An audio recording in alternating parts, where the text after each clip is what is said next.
We're back. Top-ranked Georgia and number 3 Alabama minutes away from what should be another epic showdown here at Mercedes-Benz Stadium as we prepare to crown an SEC champion. And as we get closer to game time and the players get back on the field here shortly, I need your final thoughts and your official winner. Rick, first.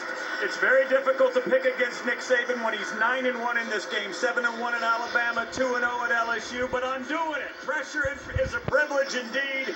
The Dogs win today. Alabama's right flank, can they stay more secure versus this dominant front for Georgia? I don't believe so. Now, does Georgia have enough offensively going up against a Bama defense that's still statistically great versus Iran? I'm going with Georgia.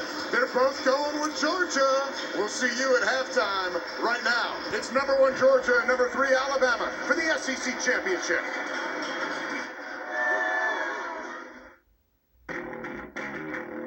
Welcome to Atlanta, Georgia, a southern hub of culture, food, and sports. Just weeks ago, the Braves celebrated on these streets as World Series champions. But for nearly 3 decades, this city has helped place the crown on the kings of SEC football. And under this dome, December dreams either come alive or shatter like broken glass.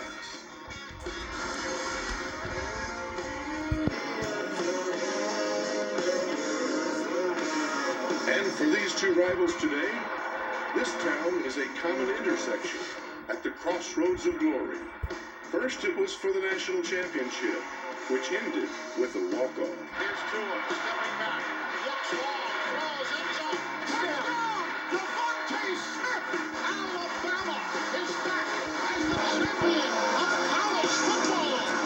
How about that? Less than a year later, in the SEC championship, the tide turned to the bullpen. Quarterback draw, Jalen Hurts. Touchdown! Are you kidding me? Welcome back, Jalen Hurts. Alabama wins!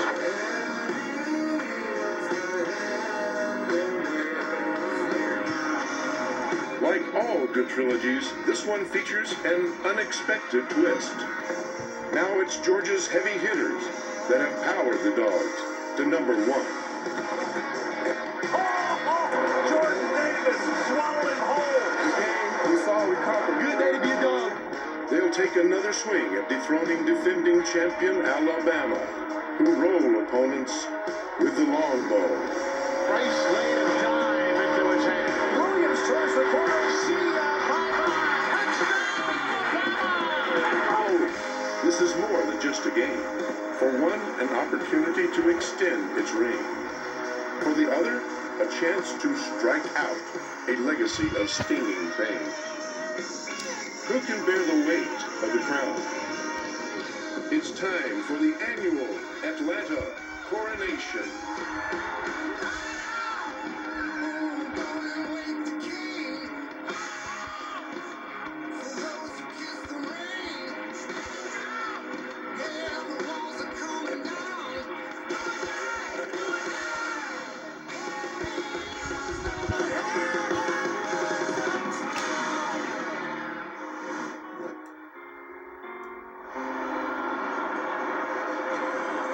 What a way to set the scene. As we welcome you to the SEC Championship on CBS, presented by Dr. Pepper. Our matchup, the best in the East, the best in the West. The Georgia Bulldogs from Athens, about an hour away, and the third-ranked Crimson Tide from Tuscaloosa. Sold-out crowd, and it is electric in here. And welcome, everybody. I'm Brad Nessler. My partners are Gary Danielson and Jamie Erdahl. This one's been kind of circled on college football fans' calendar since about August, Gary. Yep. And when you look at this game, the heartbreak that Georgia has felt at the hands of Alabama, we went through all the niceties with the coaches last night. Kirby Smart said, it's not about Alabama, it's about us. Were you buying all that? No. They've done a good job of it, but I think Kirby Smart, all through winter, all through spring, all summer, He kept grinding his team. Can you get past Alabama? And for Alabama, I think Nick Saban has been chiding his defense, saying, I remember when we used to be the best defensive team. These two teams want to play each other. Well, a record 14th appearance for Alabama, the 9th for Georgia. A couple of quarterbacks that are great stories. They're similar in stature, but they're very different in style, and I guess you would call it pedigree. Blackshear Georgia walk-on Stetson Bennett, some kind of story over the last year and a half, and Bryce Young, the 5-star from California, who's maybe the front runner for the Heisman Trophy. Let's start with Stetson Bennett. If you took his story to a movie producer this time of year, they're going, we're throwing the script out, that ain't going to happen. Now, I can tell you as a walk-on, every practice is intensity. Every meeting, every scrimmage, and through every game, he's had to continue to prove himself, and he has. He's an important part of this offense now. The team believes in him. He gives them a dimension, and Alabama will have to be ready for him to do that little stuff. When he runs the ball, he's got an extra dimension in the offense. Well, we've seen Alabama already a handful of times this year, and it seems like every week we're more impressed with Bryce Young, even when things got tough last week in the Iron Bowl. In 5 openings, we've always talked about Bryce Young, but it was in the closing of the Auburn game that everything came to fruition. He showed all those skills in one clutch drive. A 3rd down pass, a 4th down pass, a 3rd down pass, and then he puts the game away to tie it with another 3rd down pass. He showed everything he's about, cool as a cucumber, but I'll tell you, this guy, he needs help, and will he have it today? Brian Robinson, lower leg injury. We'll see how good he is to go. He won't be 100%. We know that already. And they need all the weapons they can get because, as we talked about all season long, they're playing against a remarkable defense in Georgia. There's been a lot of unpredictable stuff in college football, but the constant of college football in 2021 has been the Georgia defense. They've showed up every game. They don't even like to give up first downs. They've got stars at every level. Jordan Davis, Jalen Carter, 2 great linebackers, Indeed and Tyndall. They've got players that make plays, a great defense. The Georgia Bulldogs, the #1 team in the country, undefeated at 12-0.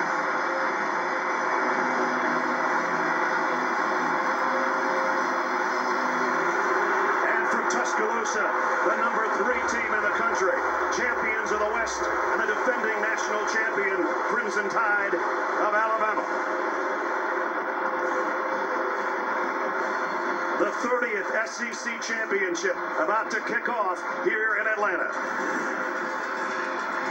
The SEC championship on CBS presented by Dr. Pepper, sponsored by State Farm, Sonic, 20th Century Studios, The King's Man, and by Dr. Pepper. The 30th SEC championship game about to commence. But before we kick, we check in with the 3rd member of our team, Jamie Erdahl. James? Brad, if you go by the geography, Will Anderson could easily be starting at linebacker today for Georgia, not Alabama, as Anderson grew up just 75 miles away from Athens in Hampton, Georgia. We asked Kirby Smart last night, how could you get an in-state recruit like this to get away from you? He said it was a fair question, but they were never sure just how big Anderson was going to get for the position they needed him for. Alabama needed him to be a pass rush specialist. That is what he has become, leading the nation in tackles for loss, 2nd in the country in sacks. He said his time at Alabama has gone just fine, if you ask him. He is a star to watch. Is he ever? And they'll be out there with the Alabama defense because they won the toss and deferred, and Georgia will receive. We're almost ready for the kickoff. But first, this message from T-Mobile about their support of the SEC community. As the official 5G sponsor of the SEC, T-Mobile wants to... The 71st meeting between these Southern college football powers just about set to kick off. And Alabama has won 6 straight in this series. The only 2 teams all year that have been ranked #1. Alabama had it for 5 weeks, lost to Texas A&M. Georgia took over. They've been #1 ever since. Will Reichert has got it teed up. from a sold-out Mercedes-Benz Stadium in Atlanta. Kenny McIntosh waits at the goal line.